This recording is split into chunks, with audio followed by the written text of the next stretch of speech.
Good evening and a very warm welcome to this book discussion. This evening, we will present a conversation on a very fascinating subject, the encounters and academic exchanges that took place between India and Germany in the first half of the 20th century, discussed in Orient Black Swan's important recent publication, Disciplines and Movements, Conversations Between India and the German-Speaking World. In India, the modern university was set up as yet another instrument of colonial governmentality. However, by the end of the 19th century, there was a distinct movement towards an institutionalization of disciplinary identities. Disciplines and Movement studies this historical period till a little after the end of colonialism in India, for a set of conversations and transnational encounters between India and German-speaking intellectuals at this time. Through their detailed and very exciting chapters, the contributors highlight little-known aspects of these exchanges. For instance, how Indian aeronautics and aviation developed through such Indo-German connections, and how German disciplinary engagements with India shaped the disciplines of sociology, psychology, and media theory. All these encounters were closely intermeshed with and informed by the political climate and ideologies of the time. All of this and much more will form the subject of this evening's discussion.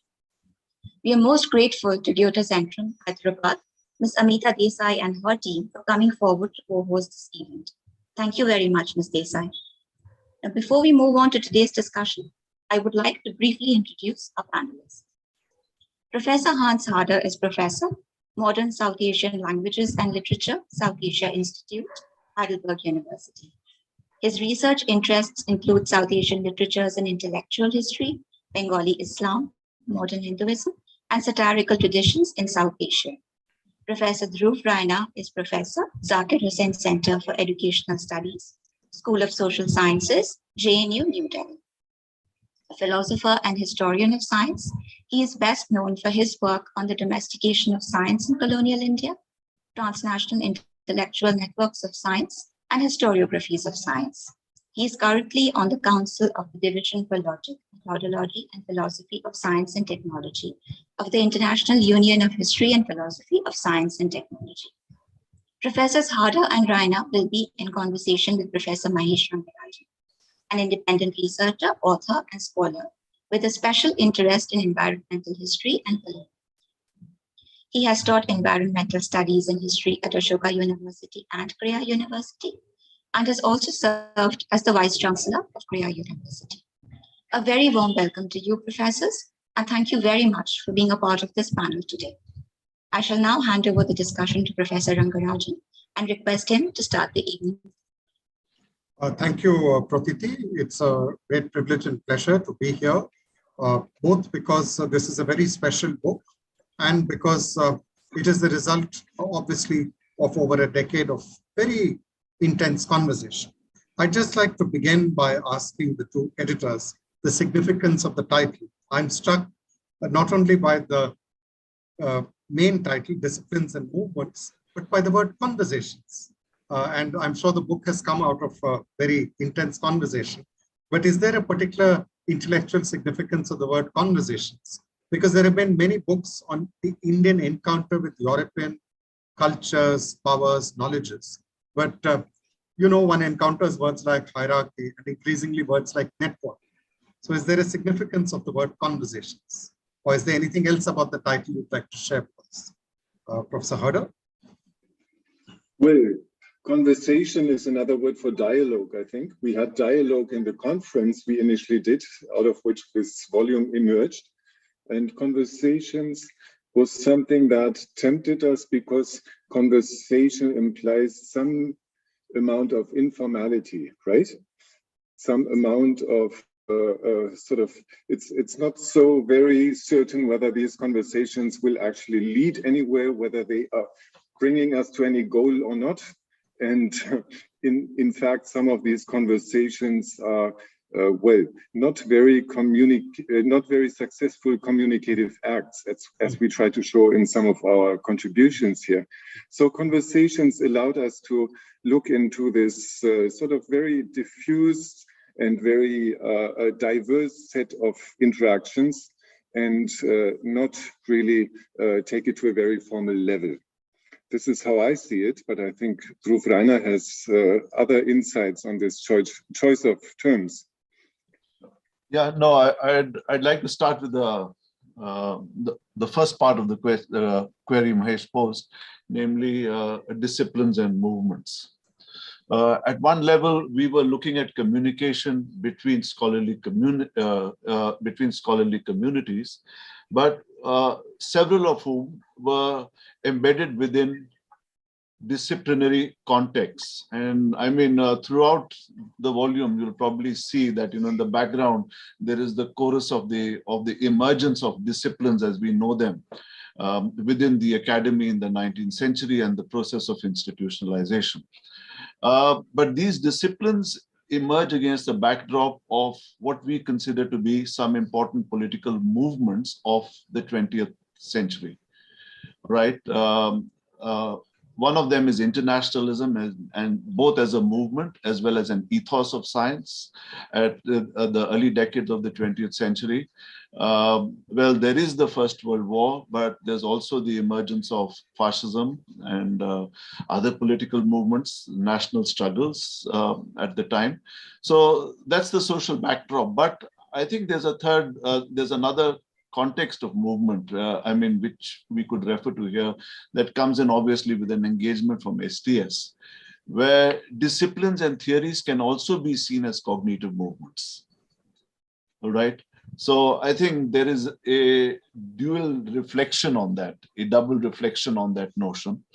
I think Hans has said what has to be said about conversations, and I think he is right in pointing out that, you know, out the informality, in the sense that a number of these conversations before 1950 were not structured under the institutional rubric of the university. They were quite informal. After 1950, globally, bilateral relations began to structure scholarly communication, but it was not so during the period we have been discussing.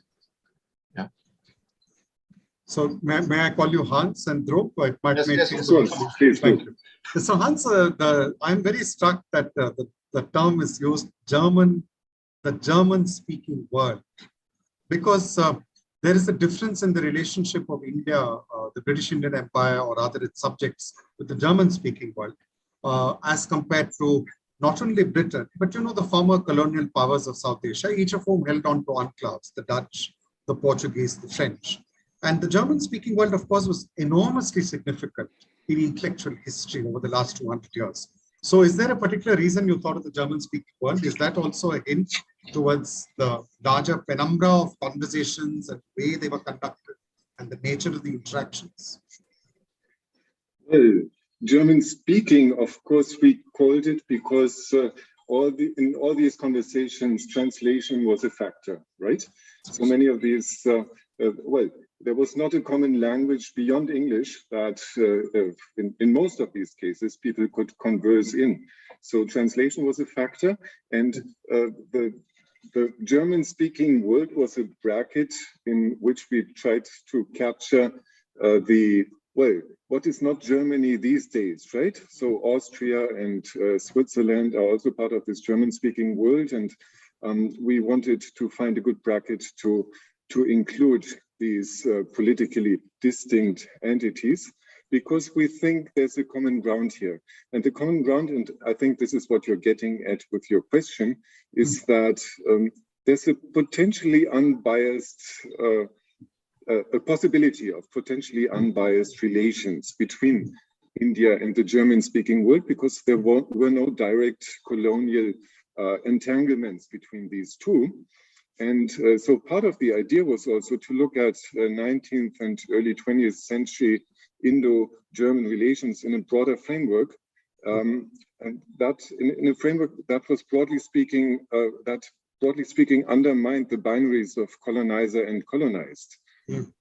So there was a potential for Indians to engage with an alternative West in the German-speaking world that was not overdetermined by hierarchical power relations. That, of course, would lead us to the general question whether that potential was ever realized. And that's a difficult matter. Maybe we can come to that a little later. Of course. Dhruv, related to this, I was just wondering, just in little less than 100 years ago, the young Salim Ali, who wanted to train in ornithology, and he rarely writes anything politically. He talks about race having been a barrier to contact with modern ornithology with the British, though he was enormously happy with the people in the Bombay Natural History Society. They first encountered modern ornithology, but he did go to train in Germany with von Stresemann. So do you feel that these conversations also there were possibilities open because the structure was not within the rubric of empire, which of course would have been the case had it been Oxford or Cambridge or London University? Yeah, but no, I agree with you. No, I think from the end of the 19th century, from the end of the last decade of the 19th century, a number of Indians had begun to turn to the German University of Teaching and Research. Especially in areas like physics and mathematics, there was a particular admiration for German physics, one can say that. And, there's somebody who's not in our story. I mean, Hans and I were talking about it, the Schlagentweit brothers, who are geologists, who are not in our story. They should have been there as well. So, however, Hans was right in pointing out that one of the reasons we also looked at the German-speaking world was, we said, well, this is outside the colonial rubric. Maybe we will see scholarly communication not structured by center-periphery, metropolis-province kind of relationships, which we are trained as historians of ideas to do. Maybe there would be another kind. And of course, race relations, as some of our colleagues have pointed out. But it would also be important to say that within the colonial context, once you broke the glass ceiling, then race relations didn't operate in the same way, even in the colonial context. All right, the relationship between, say, Ramanujan and Hardy is a very different one. All right, or between Fowler and his astrophysicist students in Cambridge are very different. So over there, we would like to keep the background of internationalism as a movement, which at times trumps racism. Right. So I had a question, Hans, which is India is somewhat unique within Asia. Other than Japan, it gets a bilingual intelligentsia very early in Bengal. And it's so striking. So many of the Indians who travel to Germany and study there are from Bengal. But there's also a substantial number from Madras and Bombay. These are the great presidency universities. So you think the fact of the depth and quality of the Indian intelligentsia made a difference? I'm really struck by a comment, and it's that sometimes the German scholars were misled by the quality of the few Indians they met. And they imagined that the whole of India consists of people as qualified. But it's still significant that you were getting this quality of interface with people across so many disciplines. What is striking to me in this book, I must say, some of it has been quite humbling for me. One assumed there would be philology, Indology, philosophy, linguistics. But as you continue through the book, there's psychology, psychoanalysis, aeronautics, physics, it's such a range of disciplines. So, yes, go ahead. Yeah. It's not only Bengalis. Of course, we have also other people traveling to Germany in the early days, but many Bengalis, of course, because, well, Calcutta used to be the colonial center, and the travel routes that were established were very much center bound, and you could sort of do reverse travels on these roads, as became quite customary around the middle of the 19th century, or towards the end of the 19th century. You had a lot of movement sort of against the grain of these colonial travel routes, right? So this is something that Bengali Bhadralok profited from, or well, sort of not profited from, but something they sort of made their own quite early on in history. So this is why you get quite a preponderance of Bengali visitors in the early days, I think. Yeah, but Dhruv, you had something something. Yeah, no, I think Mahesh is right in pointing that out, but it's also important to see that, well, I mean, after Calcutta University and Raman's move to Bangalore, the Indian Institute of Science becomes an increasingly important player in this. And, the story of engineering is actually quite different from the sciences, because this is also something we hinted at in the introduction, that different disciplines had different rhythms of institutionalization, all right? And engineering is, although the institutionalization is far more structured than in the sciences, engineering is a rather late starter.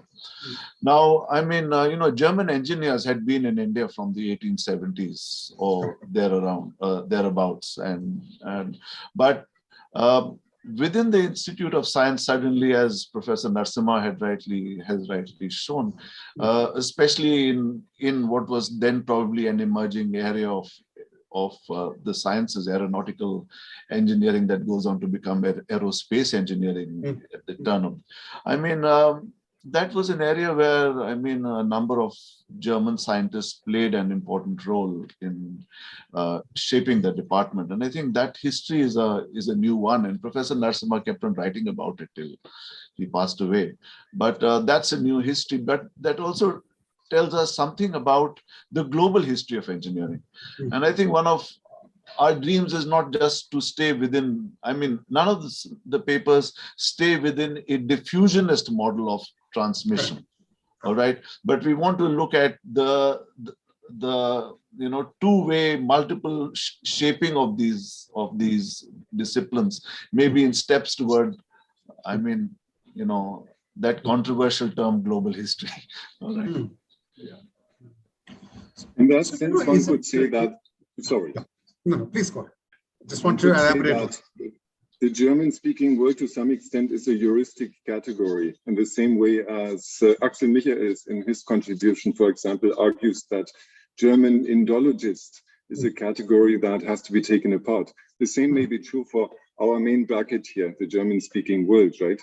Because how many of these interactions were really motivated by nationalist belonging, by national identity? Or were they at all, right? Or did this perhaps not matter at all? Are we not already in an age of internationalism where this sort of thinking appears to be something of the past? Or are we in a period where sort of one lapses into the other? So this has to be looked into quite closely in all these cases. And in some cases, I think we found that certain interlocutors being Indian and German was not really what was at stake, but it was an intrinsic interest in common themes, common questions that brought about these exchanges, and nothing that had to do with the sort of interrelation between Germany and India or anything like that. So I'm very interested that you referred to Professor Rodham Narasimha, one of the great scholars to whom the volume is dedicated. The other is Dietmar Rodham. And in a sense, the two are connected because Professor Narasimha was very important in the field of aeronautics engineering. But here his contribution looks at history. And Rodham is a professor remembered for so much, but one of his last books used interestingly by undergraduates is about the rise of India as an economic giant. And I was wondering this point you were making, Hans, Ghatate going and studying aeronautical engineering and actually being exposed to very modern and new techniques in Germany. And the German involvement with aeronautics continues. And I don't know how many young Indians are aware of the role vis-a-vis the Marut, the advanced light helicopter. And I'm very struck in that piece, even by the black and white photographs. Each of those photographs actually there's so much history in the photo. There's Kurt Tank there, there's Ghatate. So would you like to talk a little about this? Because it's very significant that you have this kind of interface with such an advanced area. Aeronautics to the 40s was what aerospace would be to us today. So is there something larger we are hinting at here? Because it's also breaking down a sort of, very particular, not only diffusion, but the idea of a north-south periphery operating all the time and very mechanically. This is rather different from that.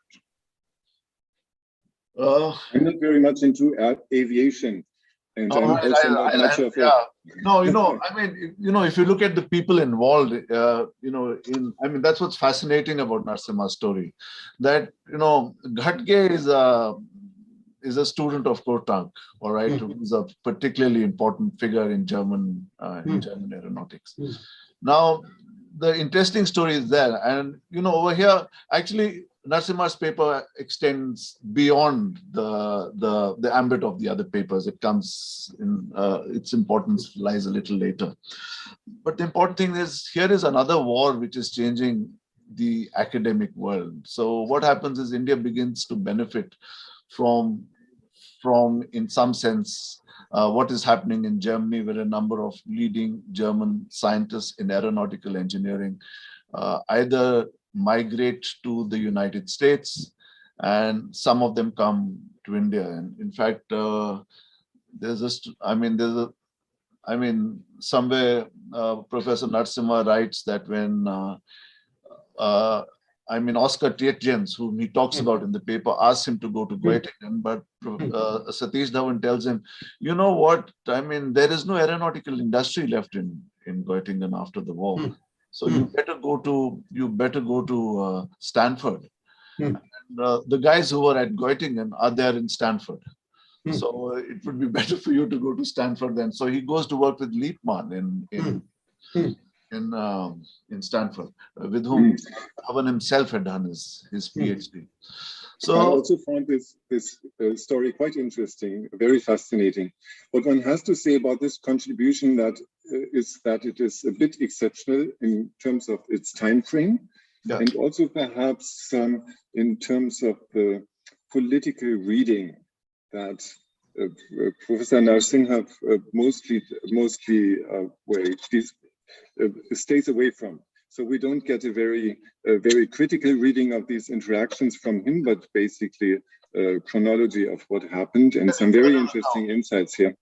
It's an internal account which now has to be unpacked a little further to weave it into the story of our disciplinary, histories. Right. So Hans, if I can press you on your own piece, because it's on bilinguality. And I was very struck by the conversations of Bose, Girindra Shekhar Bose and Freud. And it's a very fascinating discussion about the way we can't use any of the stereotypical characters. In fact, you specifically say we can't use the term like colonial intellectual. So would you like to explain a little on the significance of the larger insights of this for the work as a whole? I have an interest in sociolinguistics and the way different languages are used for different purposes. And if we go by our common understanding in a colonial context, we would have imagined that somebody like Girindra Shekhar Bose,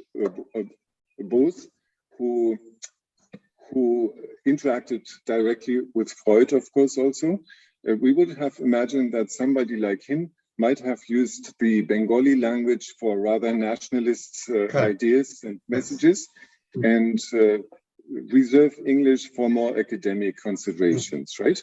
So with this on my mind, I started reading his works, and I found out that it simply doesn't work that way. I actually found the opposite to be true.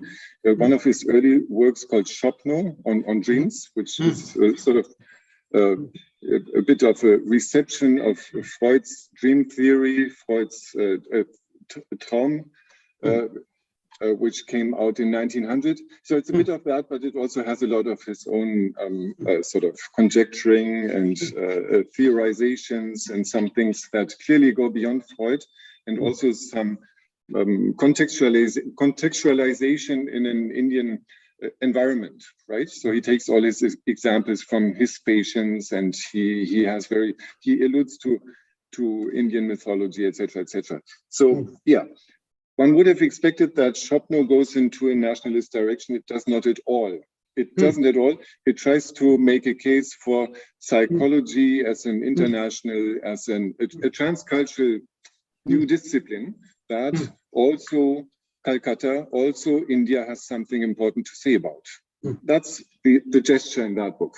But if you look at his Yoga Sutras, written some 20 or 25 years after, that's entirely written in English. It has a long, long preface, and I basically deal with that preface. And there you find that he gets into a sort of indigenous mode.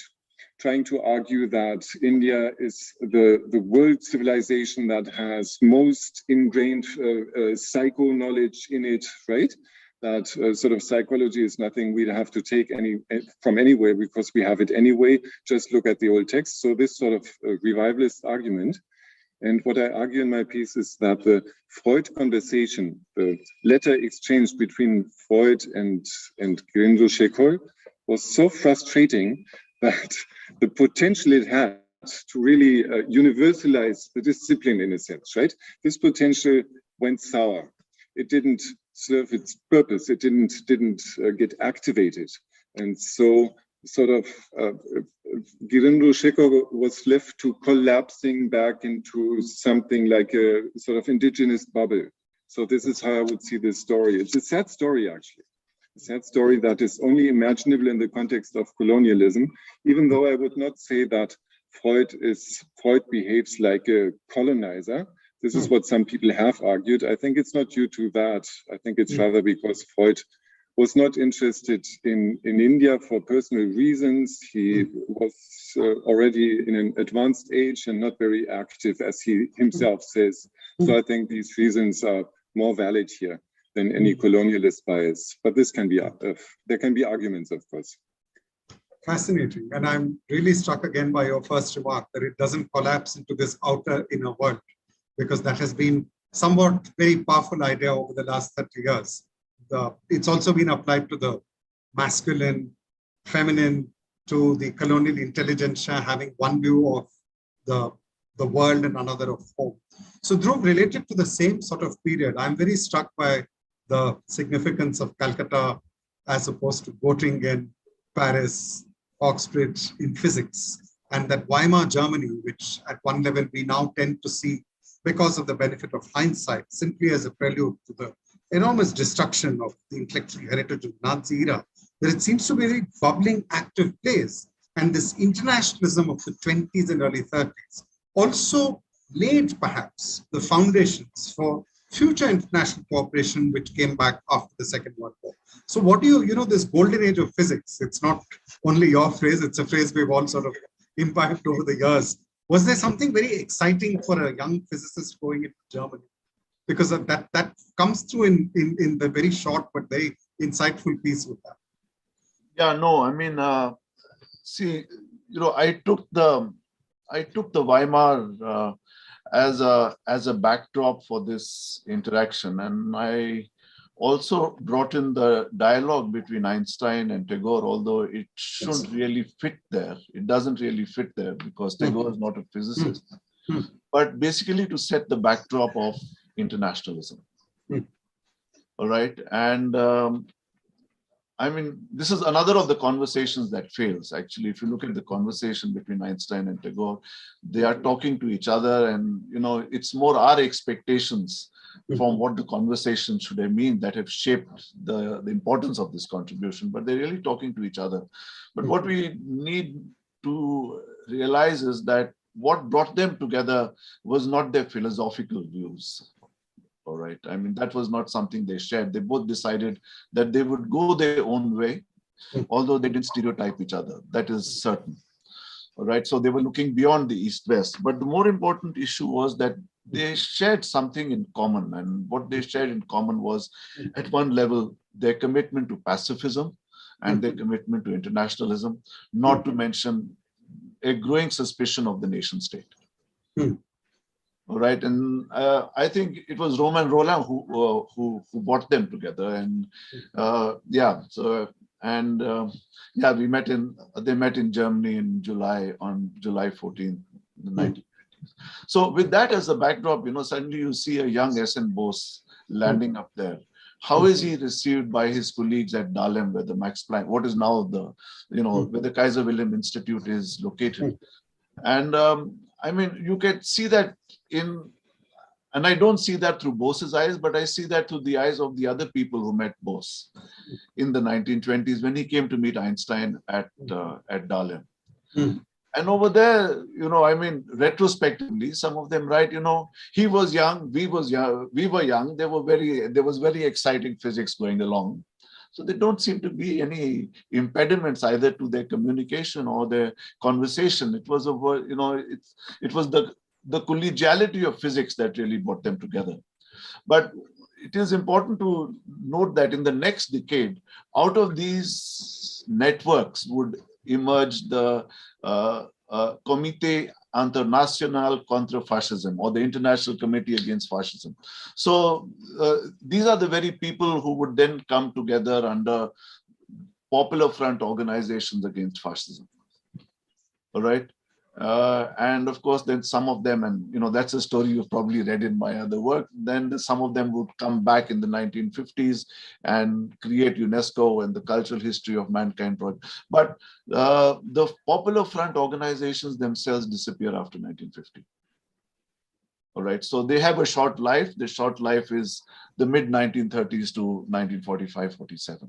But more or less, a number of the same people are involved, the people involved in the quantum mechanics generation, in creating quantum mechanics itself. Yeah.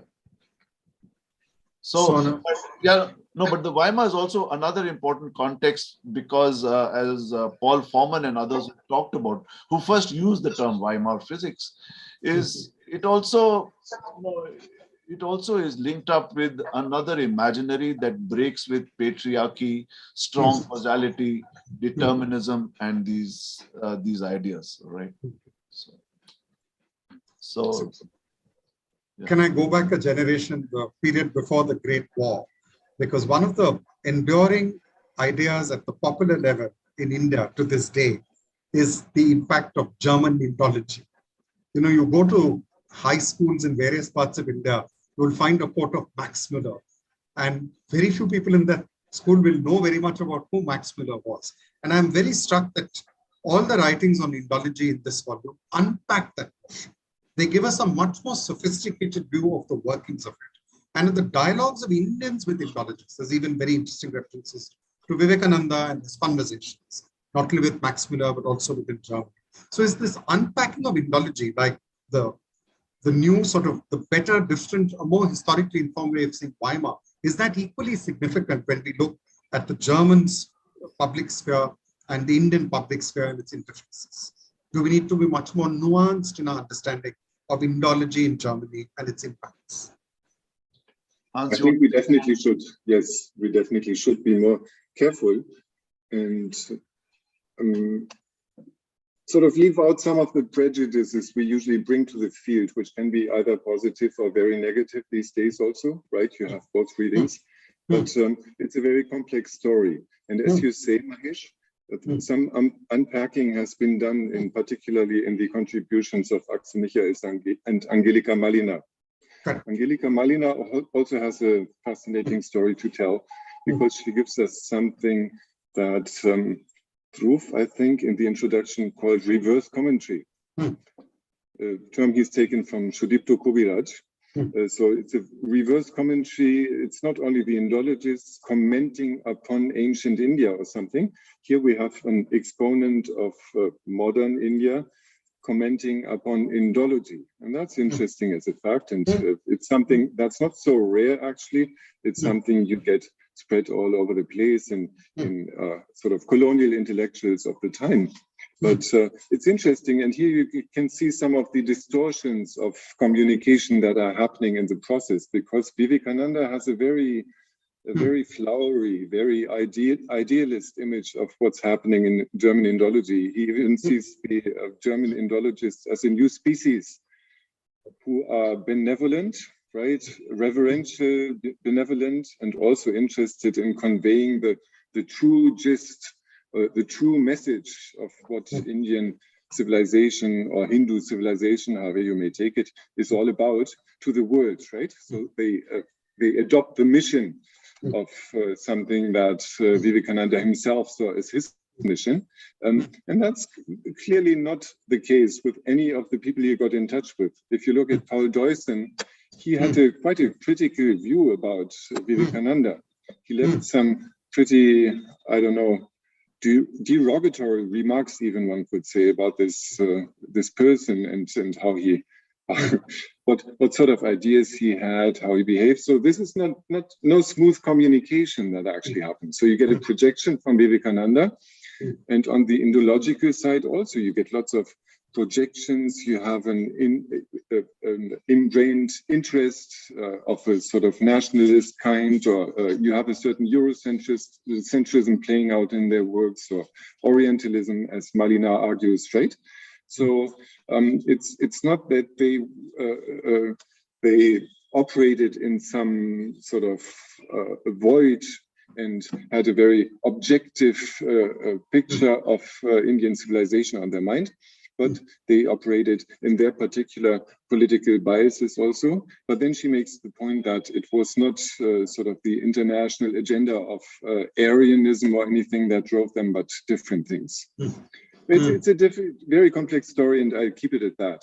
So, but it deserves to be unpacked, and many of these people also deserve to be read, I guess, right? Yeah, over here, I'd really like to mention these two people, Garber and Deutschen, because at one level, the Indian imaginary, which we thought was also the German imaginary at the end of the 19th century, was that the core of Indian philosophy is really Advaita Vedanta. And here's this guy, Garber, who comes along and he says, I really don't know. It's probably, we should look at Sankhya more carefully rather than Vedanta, which constitutes the core. And I think this is a debate which hasn't gone away, you come into the 1950s and the 1960s and the 70s, and Daya Krishna and Mohanty and all are saying, no, epistemology is the core, realism is the core of the Indian philosophical tradition. And then you come into the 1980s and the 1990s, and Stoll and others are saying, no, linguistics is the core. And, each age seems to have cherry-picked differently. And as historians, we are interested in understanding why this happens or how this happens, what shapes this process. So that's one. But the other thing is, even prior to, Side's Orientalism in a way, there were German scholars like Schreiner, Peter Schreiner and others, who were clearly making the point that, what we consider to be Indian philosophy, what is taught as Indian philosophy today is deeply influenced by what Germans thought philosophy was at the end of the 19th century. And there's a very strong hint of that in Malinar's paper.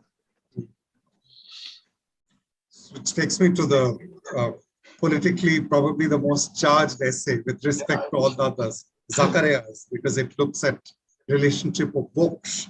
And I think it's very significant that in the 20s and 30s, in many Asian countries, there's a debate on whether socialist states or fascist states were offering an alternative to European empire and imperialism. So I'm very struck by Zacharias' piece because it looks at total fascism in Asia and the drawings upon the debates. And he's again looking at people like Binoy Kumar Sarkar. There's just a passing mention of Subhash Bose, who's of course much more widely studied. So I'm just wondering, in this history of ideas, because we tend sometimes to forget that in this period of the 20 years crisis between the two great wars, there was a world debate between these two orders, the fascists, the socialists. And there were many people who were crisscrossing boundaries. I'm very struck by Barkatullah was supposed to meet Hitler, but eventually didn't meet him. So, that particular world, I think this piece does a very good job of reminding us of that world. I mean, it's very critical, and rightly so, of proto-fascism and of the Nazis. But this may not have been, this may have looked like a viable alternative to many Asians at the time, including ones who later may have rethought their views. So is there a particular significance of this piece, this period again, and requiring us to understand the context in which it happened? It's a very different context from today's world. So would either of you like to take up on that? I'm trying to provoke this. Yeah, okay. No, I think Hans can speak more. He knows Ben's work far more closely than I do. Not that I don't know Ben's work, but I think the importance of Ben's work there is that, and that's the way his work has been moving over the past couple of years. At least a decade or so, is, he denies the and I suppose other scholars have also been arguing along similar lines, that he denies anything as an ur-fascism, you know, that there is a prototypical fascism which emerges in Germany, and like, if you want to say, modernity diffuses across the world. And then, no, but he's basically saying that the times you refer to, those 20 to 30 years, are such in which ideas of folkish nationalism had been incubated for a long time. And the important point is that we are looking at it from the point of circulation. He's also trying to plot out the circulation of these ideas. And so, you know, there's the Umberto piece where he points out 7 markers of what fascism, I mean, really is.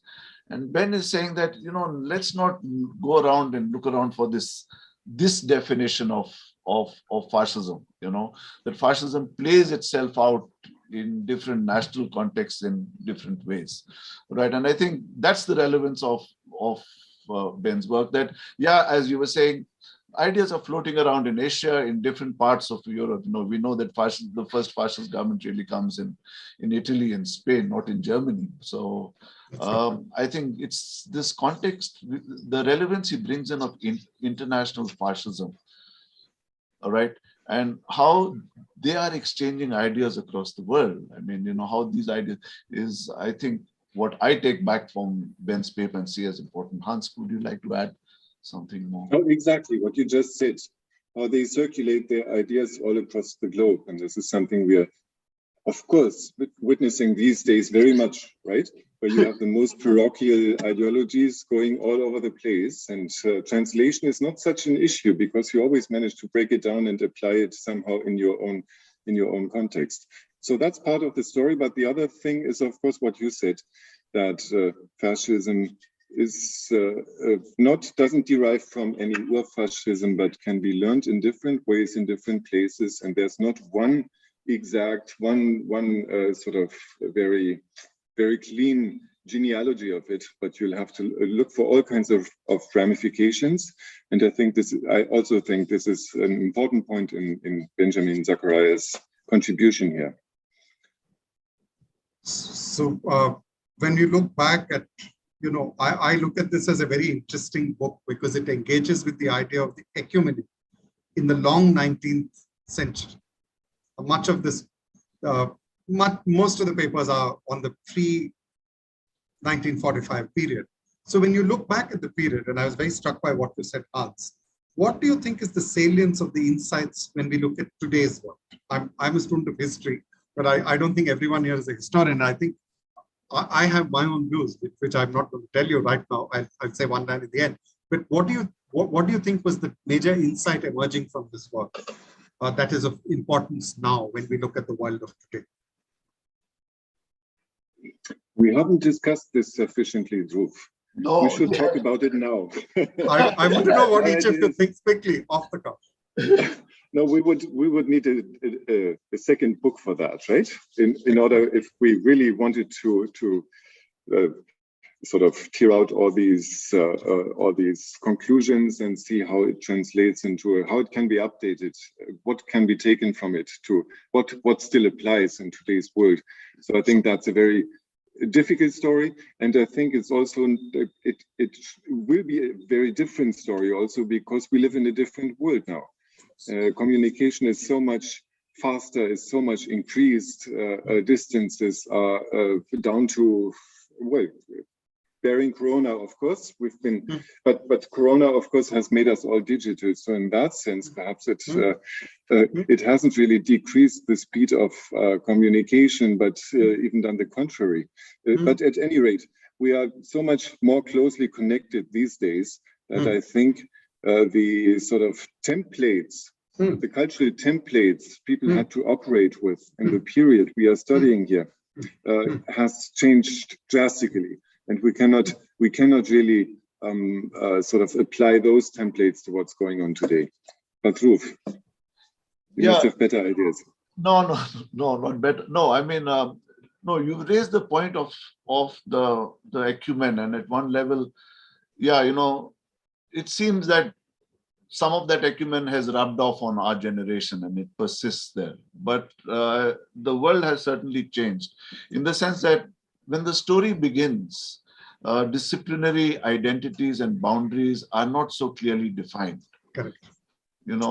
And therefore there's a greater scope for lateral circulation, conversation, and discussion. Although I think one of the papers points it out that as far as science and technology is concerned, a lot of this has to be done within grooves, but the grooves have not, very fixed groove, but the grooves have not yet been, dug into the ground as yet. They're still being dug in. So the earlier period allows for greater role for individuals situated within these communities rather than governments. All right. I mean, I remember at the time when we held, when the conference was held, I mean, Dietmar Rotermund over coffee asked me, so what's changed now? I mean, do you still see India and Germany talking to each other? They do, but they do within institutionalized contexts. The founding of the Indian Institute of Technology, the establishment of the Indian Institute of Technology at Madras. Now that's based on intergovernmental agreements, on bilateral agreements between governments.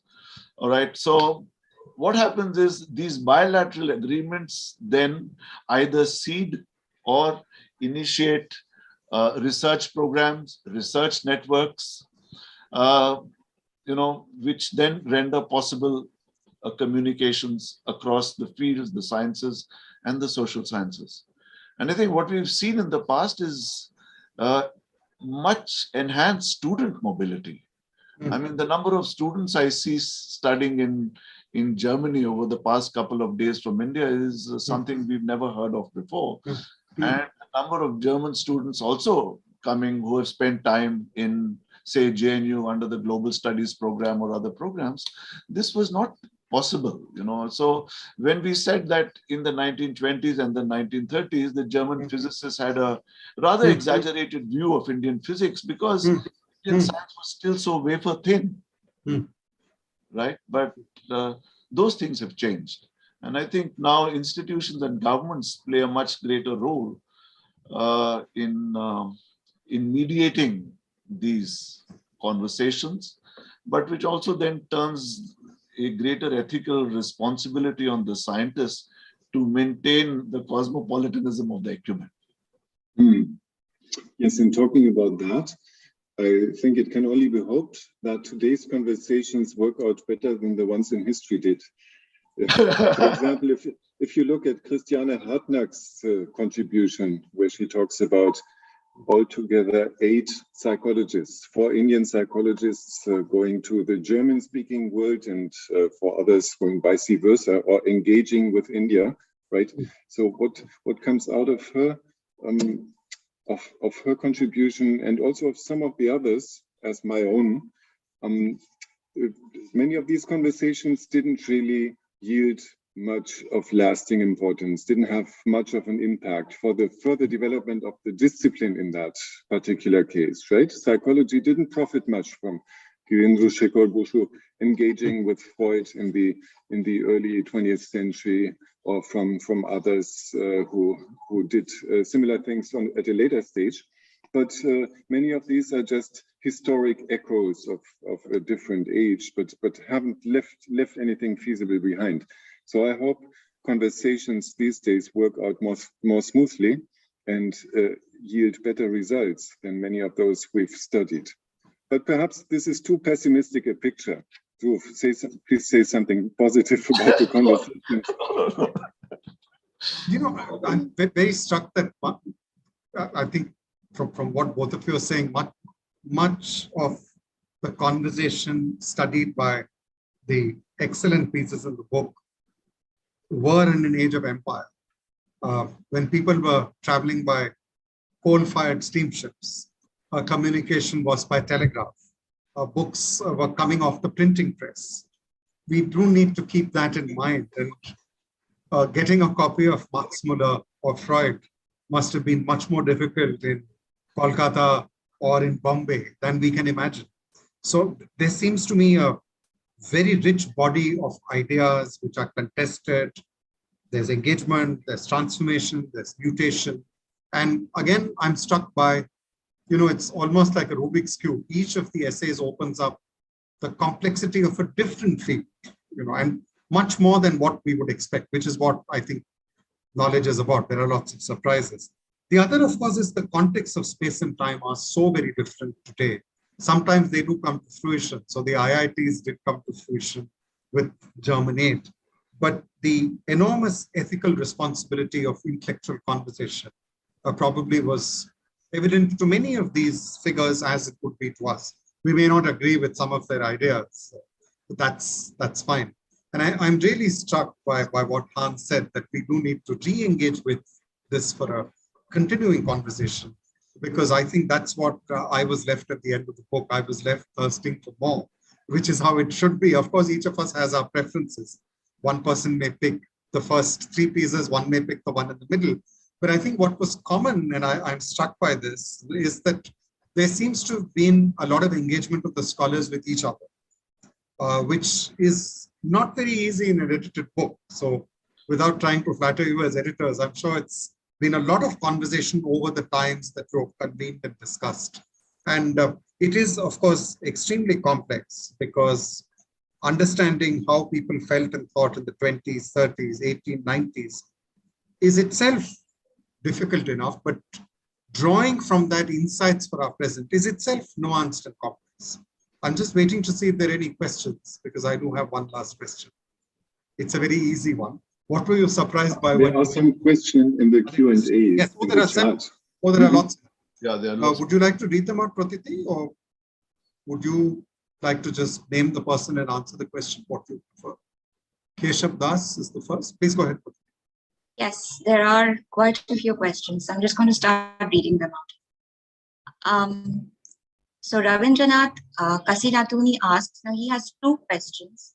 The first is, did these Indian academics and researchers learn German and write their thesis or academic writings themselves in German? And the second half of his question is, beyond research contributions, are there examples where the Indian influence brought new revolutionary perspectives or changes in existing academic disciplines in the German-speaking world? Yeah, okay. Yeah, no, regarding the,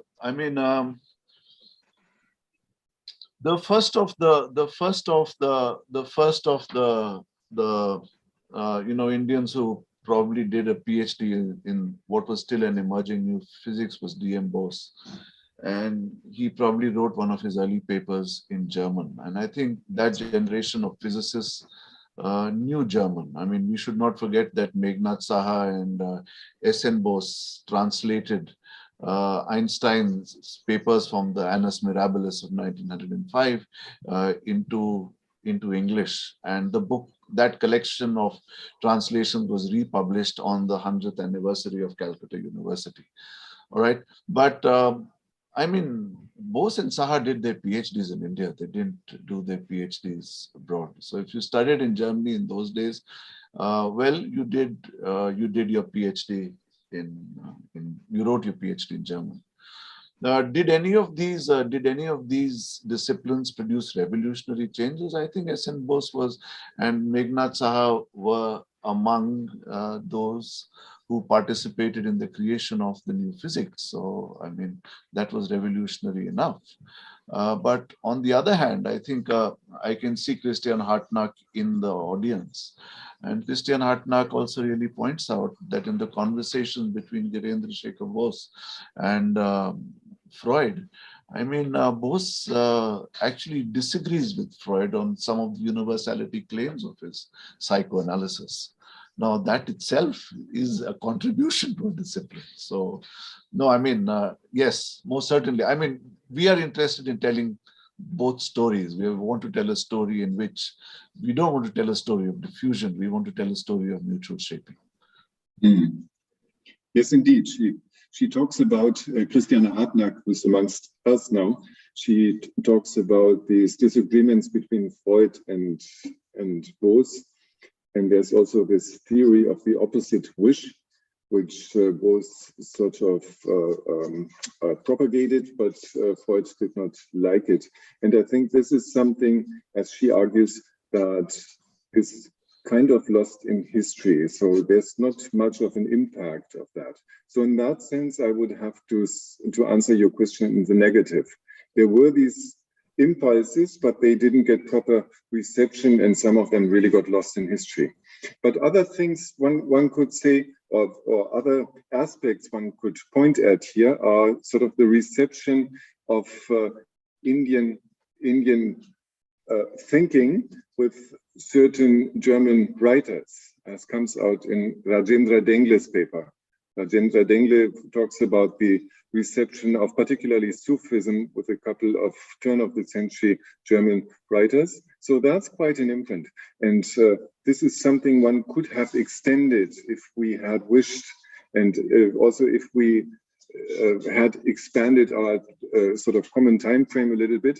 So for example, the reception of Gandhi in the German-speaking world after 47, the peace movement, right? Peace research, etc., etc. So these are things one might have looked at, but this again is something we would have to do on a different occasion.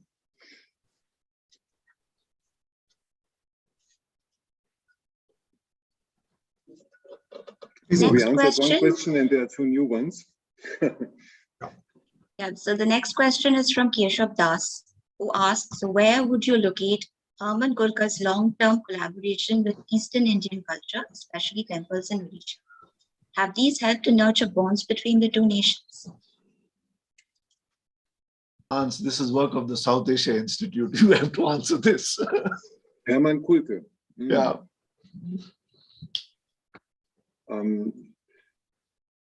I've been in touch with this project a little bit. I know quite a few people who have worked on the project, and I cannot say much about the long-term impact it had. I think it's been a huge project with so many different aspects to it, and it has done a lot for research on this region of Odisha. But I cannot really say whether the paradigms evolving out of it have been taken up and are being pursued. But I would certainly see Hermann Gulka as one of the most important historians of South Asia in the German-speaking landscape. That for sure.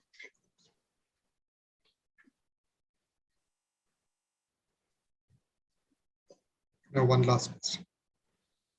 The next question comes from an anonymous attendee who asks, in this encounter between the German-speaking world and India, do we see the flourishing of personalities and their politics unhinged by their social circumstances? If so, is there... You know, your voice cracked, Pratiti. Your voice cracked. If so, is there a possibility of an uncritical cultural and political borrowing and acceptance that go unnoticed by most scholars? I'm still trying to figure out what the question really is. Shall I read it out again? Yeah. No, I have it here. The flourishing of personalities unhinged by their social circumstances. This makes me think of Ambedkar going to the United States and suddenly experiencing a new kind of freedom to express his thought, to engage with issues in a completely different manner.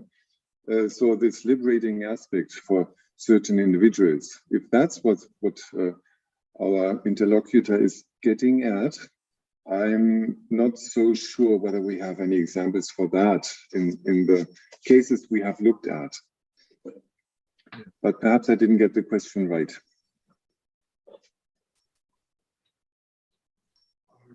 We'd love to carry on because there are so many questions, but I think we are almost at the end. Is there time for one more? Would you like to yes, go ahead? there is. We do have time for one perhaps. So the next question is from Rennie Thomas, who says, I'm curious to know in what ways categories and practices such as homeopathy is located within disciplines and movements. I ask because homeopathy comes perhaps as the most visible and popular German system that became Indian in many ways over the years. So how do we narrate a history and anthropology of homeopathy within this paradigm of disciplines and movements? Yeah, all right, that's a good question, but I think it requires a long answer. But I think that, I mean, homeopathy, at least in Germany, for a long time always existed as in a subaltern relationship with modern medicine. And so the history of homeopathy in Germany has to be told in a way of homeopathy's rise to legitimacy, so much so that today, if you take an insurance and you take homeopathic treatment, the insurance company will pay for you. So, I mean, from that perspective, yes, I mean, we can tell the story of homeopathy in Germany.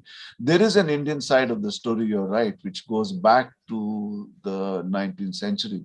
And I think in some way, I mean, I'm not too familiar with the details, but in some way, that was supposed to be the thesis of Dhruv Singh from JNU. And I really don't know, I mean, what happened to it. But, you're asking us for a program, really, that how you're going to do that. And I don't think one can answer that. That requires a longer discussion.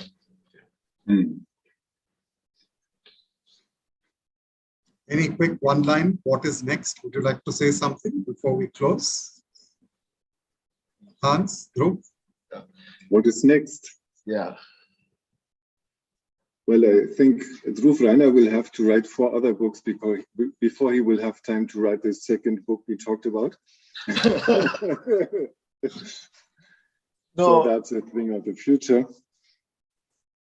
No, I think that there are a number of issues which have come up. Some in Rajendra Dengle's paper, some in Ben's paper, in our and in Martin Fuchs' paper, which we've not talked about.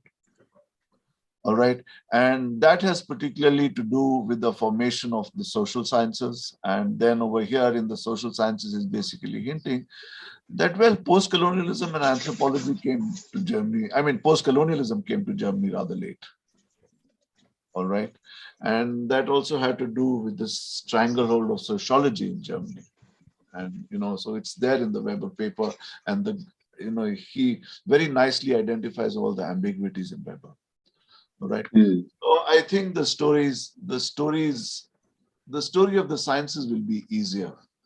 But I think in the next stage, really, if one really has to grapple with it, was how are these disciplinary identities reinvented in the social sciences? And that's something we probably need to look at a little carefully. Hans, would you? Yeah. I would also like to say a few words about this cover design, which was done by Mishta Roy. And it was actually our suggestion to do a collage of these 2 faces, right, of Einstein and Tagore. This is something we also did for the conference in the beginning.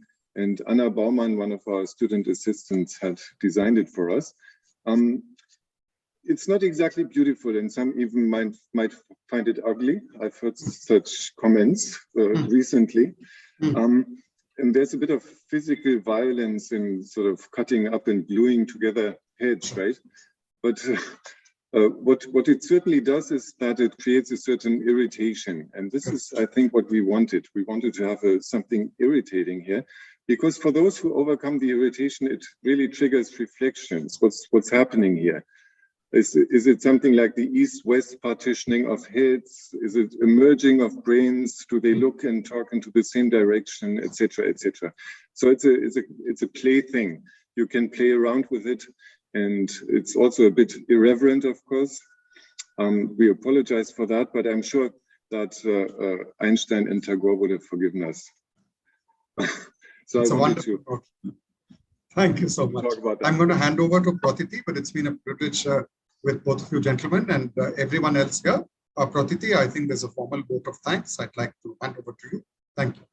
Thank you. Thank you. Thank you very much, Mahesh. And thank you also on behalf of Orient Black Swan for moderating this evening's very exciting discussion. A very big thank you to Professors Harder and Raina for that very engaging discussion on a subject that is so much a part of our institutional life, yet comparatively little known and written about. A special thank you to all the contributing authors of the volume for making time this evening to be part of the panel. I would also like to thank all members of our audience who joined us on Zoom and those watching this discussion live on YouTube. We hope you enjoyed the conversation.